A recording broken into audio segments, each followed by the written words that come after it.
সাহাবায়ে কেরামরা কেমন, সে সম্পর্কে আমার আল্লাহ পাক রব্বুল আলামিন পবিত্র কোরআনের মধ্যে বলেছেন, রাদিয়াল্লাহু আনহুম ওয়া রাদু আনহু, আল্লাহ তাদের উপর সন্তুষ্ট, আল্লাহর উপরও সাহাবায়ে কেরামরা সন্তুষ্ট। সুবহানাল্লাহ, কেমন সন্তুষ্ট সাহাবায়ে কেরামরা! হাই হাই, এই জমানায় এসে আমরা রাসূলকে ভালোবাসি।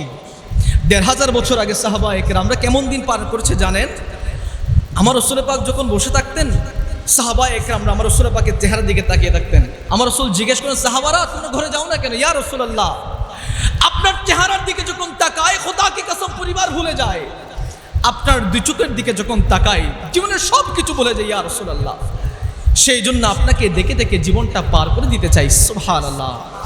আমার সিদ্দিক আকবর, আমার রাসূল পাকের দরজা মুবারক, যেখানে বর্তমানে আমার রাসূল পাক শায়িত আছেন, এটা আমার রাসূল পাকের ঘর ছিল। ওইখানে সিদ্দিক আকবর শায়িত আছেন, ঘুমাচ্ছেন রাতের বেলা। আমার রাসূল পাক দরজা খুললেন, আবু বকর তুমি ঘরে যাও না কেন? ইয়া রাসূলুল্লাহ, আমার মনে ইচ্ছা, দিনের প্রথম যেটা প্রহর, আমি সিদ্দিক আকবর দিন শুরু করব আপনি রাসূলের চেহারা আনোয়ার দেখে দেখে, আমি সিদ্দিক আকবর আমার দিন শেষ করব আপনি রাসূলের চেহারা আনোয়ার দেখে দেখে। সুবহানাল্লাহ।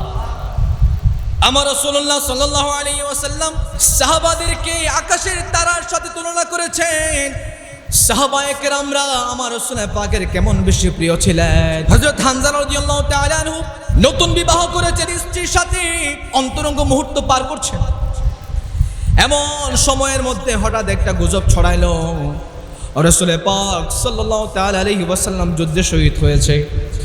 সাথে সাথে হানজালা ঘর থেকে বের হয়ে গেলেন, সাথে সাথে উন্মুক্ত তরবারি নিয়ে ঘর থেকে বের হয়ে গেলেন।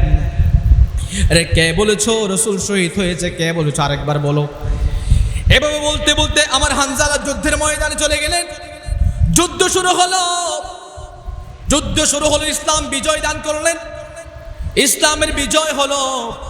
এরপরে যুদ্ধের পরে আমার রাসূল পাক সাল্লাল্লাহু আলাইহি ওয়াসাল্লাম যত সাহাবা শহীদ হয়েছে সবাইকে একত্রিত করছেন, এক পাশে নিয়ে আসছেন।